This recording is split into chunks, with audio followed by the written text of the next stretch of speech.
Yeah, this is Harvey with Humanscale. Today I want to walk you through, ideally, what is the best way to sit in our chair, use our keyboard tray, and use our monitor arm here on a fixed height desk, okay?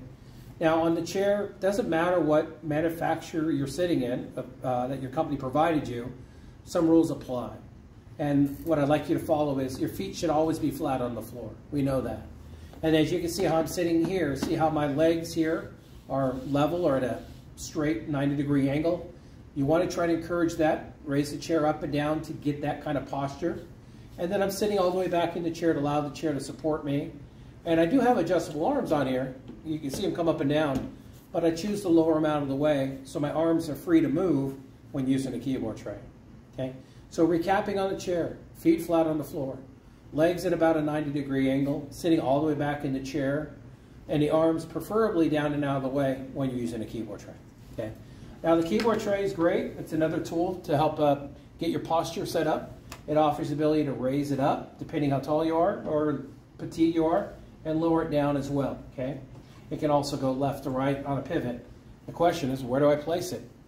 Well, it's based on how long your bone is from your shoulder to your elbow. The idea, the rule of thumb is if you relax your shoulders to your side while seating in your chair, you raise your hands up to about a 90-degree angle, and that's where I need to place the keyboard or my input devices like I'm doing here, okay? So I just raise my keyboard up to the right height you can see here, and all of my alignment or my posture improves. There is a knob on the side here, and the purpose of that knob is to manipulate or change the angle of the keyboard system as you can see it is now. It's recommended out there that we do tend to try to tilt it slightly away to encourage more of a flat wrist position as I'm doing here. So you can see right here, this is perfect. You know, I'm sitting correctly. Okay. Now we have a need to put it away or lower it. A good tip is press the top, push down on the top of the mechanism, and raise up on the front, and that allows it to dip. And then I can slide it underneath the desk. Again, let me show you it again. Bring it out, press down and lift up at the same time. Very simple as that. Okay. Now the monitor is on an arm. It could be 2 screens or it could be a single screen. Same thing applies. So it gives you the ability to easily raise it up or lower it or bring it in or push it back now, comparative and on a stand. So what I want to look at here is, okay, I don't have bifocal glasses.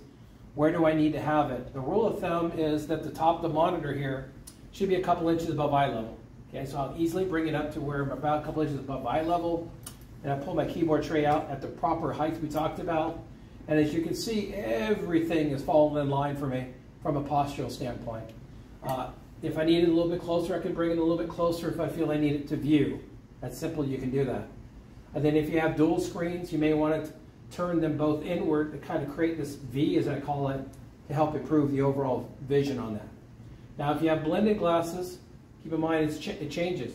You want to lower it down and maybe tilt it back a little bit to get into the lower part of your lenses. So hopefully that gives you some tips on how to use your chair, keyboard tray, and monitor arm on a fixed height desk.